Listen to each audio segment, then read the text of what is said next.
Welcome back to Wiley Ryan's Government Contracts podcast. After a summer hiatus, I'm back as your host, Craig Smith, partner at Wiley Ryan. And now that we've had the hiatus, we've got a new feature, our co-host, my partner, Brian Walsh. Brian, welcome to the show. Great to be here, Craig. I'm so excited for this new season. It was a lot of fun, brewing up with you who we want to talk to and what we want to do with the show. I suppose the only thing left we need to figure out is we need a name. So look forward to not only interesting content, but a name, just like some of our colleagues have. And with that, we're going to turn to our first guest under the Rebooted podcast, our partner, Diana Shaw, in Wiley Ryan's white collar and government investigations practice. We're really excited to talk to Diana today about her experiences as an inspector general, some recent developments with the SEC, and a webinar that she has coming up that I think people will be really interested to sign up for. Diana, thanks so much for joining us today. Thank you so much. I'm very happy to be here. It's been a pleasure. We both had a chance to work with you a little bit on different projects since you've joined, and wanted to start out just thinking about, you've spent time in private practice. Now you're back. You've spent time in multiple offices of inspector general. And we often talk about how contractors and agencies, whether in any portion, sometimes they just don't understand the constraints or what's going on behind the scenes with the other. And if they did, maybe they could work together better just to figure out how to make problems go away or resolve or find creative solutions. And I'm curious, as you think about maybe your time when you're in the IG's office, or now that you're back out, kind of having had that experience, what are things that you think about that if contractors better understood how an agency, Office of Inspector General, or maybe kind of the functions they work with, if they better understood how they worked or what the constraints were, this could all go a lot better for everybody. Are there a couple that jump to mind that you've been thinking about?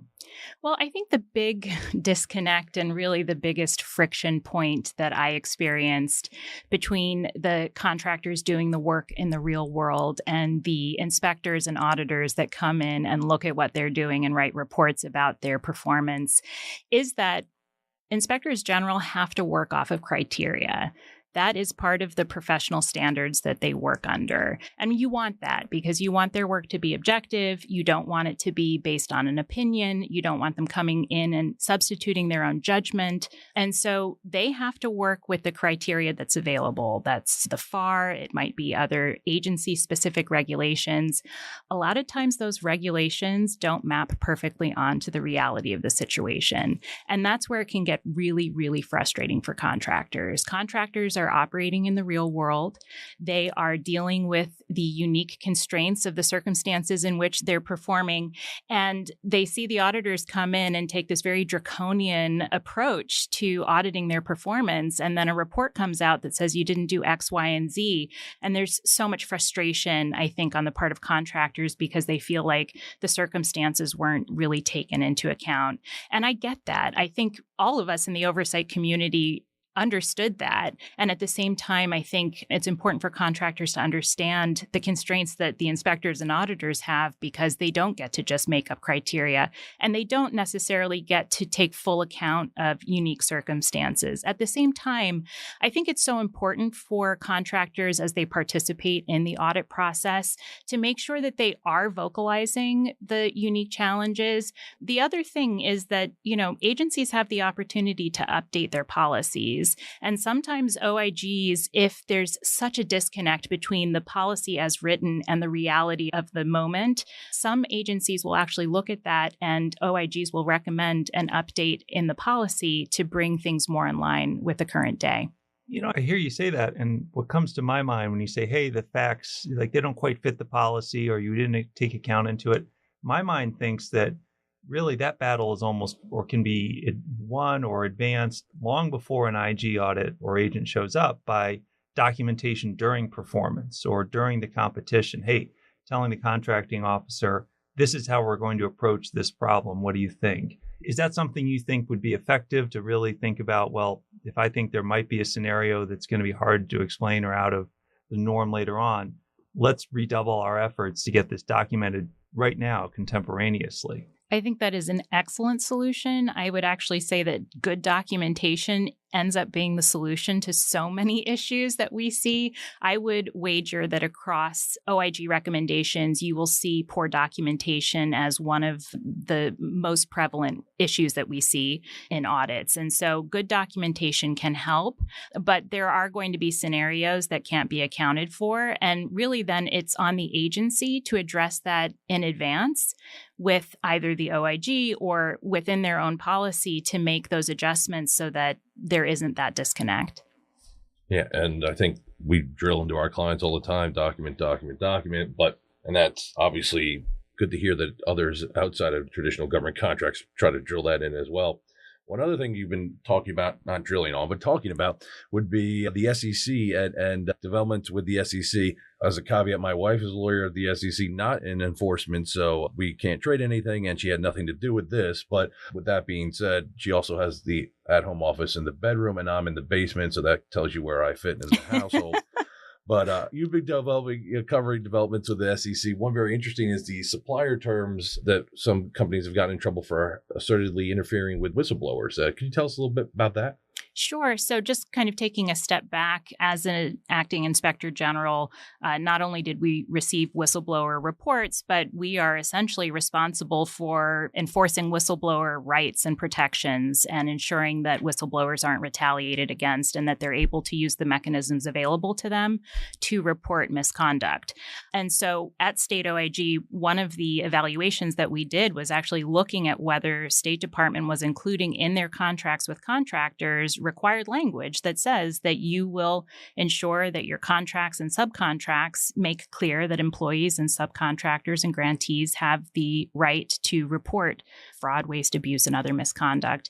And what we saw is that consistently, not all contracts included that language. What we're seeing now in the enforcement space, and this is SEC, but it's also CFTC and in other areas, a real uptick and kind of a very aggressive broadening of enforcement of whistleblower rights. And so they're going after contractors for failure to include whistleblower protection language in their contracts. And specifically, they're targeting language in non-disclosure agreements, in confidentiality agreements, in employment agreements, and all sorts of other areas that they deem as restrictive. And so one area where I think contractors need to keep an eye out, if they have anything in their subcontracts, in their provisions with suppliers that say that you need to contact us before you give any information to the government, even if it's proprietary, the SEC is finding that is inappropriate and unfairly restrictive and a violation of the whistleblower protections. And so there's real risk there. The good news is it's low-hanging fruit, right? It's not a heavy lift to address this issue, but it does require a very methodical look through all of your contract language.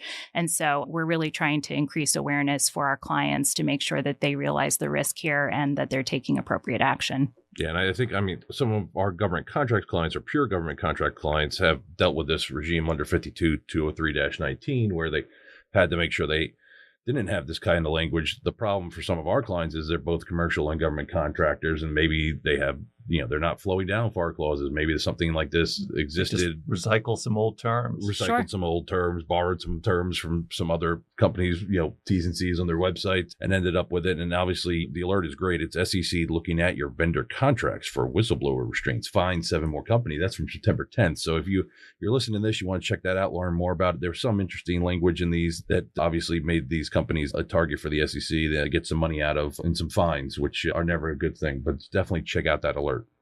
And we're going to pause here to take a moment to thank our sponsor, Wiley's White Collar Defense and Government Investigations Group. White collar enforcement actions and investigations are exceptionally demanding and have high stakes implications for everyone involved. Our elite team advises Fortune 500 companies, small and medium-sized companies, not-for-profits, business executives, and public officials facing criminal and civil government enforcement actions and investigations with an eye toward minimizing their legal, professional, political, reputational, and other risks. That's Wiley's White Collar Defense and Government Investigations Group. I'm looking forward to. I'm trying to get Pizza Hut in here as a sponsor for next time because nobody out pizzas no one out pizzas. Yeah, and the Hut. yeah, and no one out pods. The Rangers. The Rangers, yeah. lastly, we wanted to get you to give us a preview. We understand you have a big IG panel coming up at the DC bar. We're going to put a link into the show notes so that you can check that out. But could you tell us about what this is? It seems to me like a very unique event. Thanks. Yeah, we're really excited about it. This is being kind of sponsored through the DC Bar and a couple of their communities, and also with SIGI, which is the central body for the OIG community in the federal government.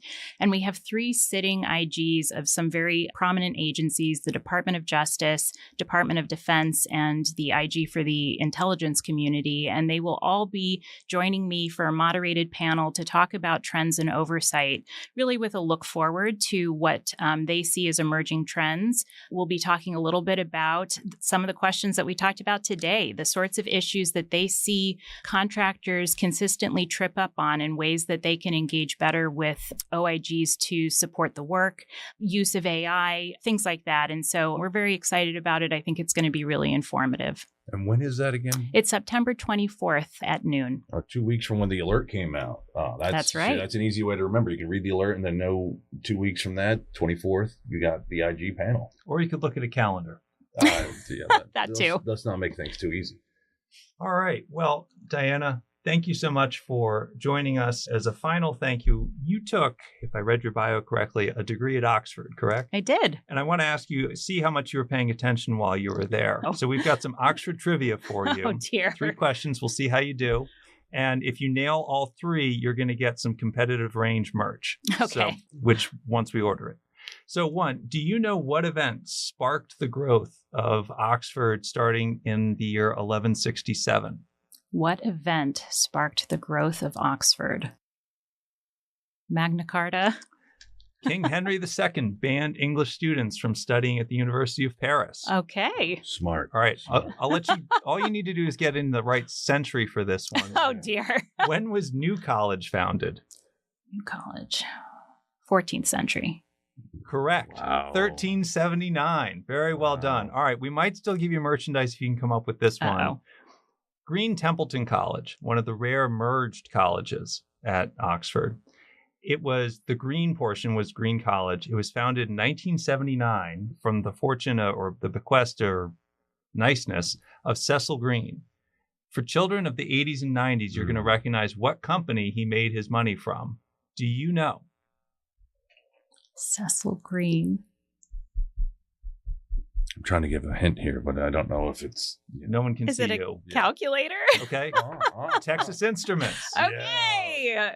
With a little help from my friend over here. Thank you very much. Yeah, I love Oxford's dictionary. It's the best. Yeah. I'm not sure it's necessarily related. Oh, you were sure about that? No, I've I'm been not. lying to my whole life then, maybe. I don't know. Well, Diana, before you go, I understand you've got a podcast series as well. Yeah, actually, very excited to announce that it's being released. It's called Wicked Coin, and it's a podcast about some of the world's greatest corruption scandals. Each month, we will tell the story of a new scandal and then go back through it, looking at it through a compliance lens to talk a little bit about what went wrong and how we might have done things differently to set things on a different course. We're looking forward to it, and we can find that in Apple, Spotify, or the internet. On the Wiley website. Yep. All right. And that Wiley website for those as we wrap up is wiley.law. The .law lets you know we are a law firm. So for today, Diana, thank you so much for joining us. Brian, thank you for co-hosting. It's going to be an experiment. Thank you for joining us. This has been an episode of Wiley Ryan's Government Contracts Podcast, a production of Wiley Ryan LLP at www.wiley.law. The Wiley Ryan Government Contracts Podcast is executive produced by Tracy Howard and is available on Spotify, Apple, and the Wiley Ryan website. Thanks so much. We'll see you next time.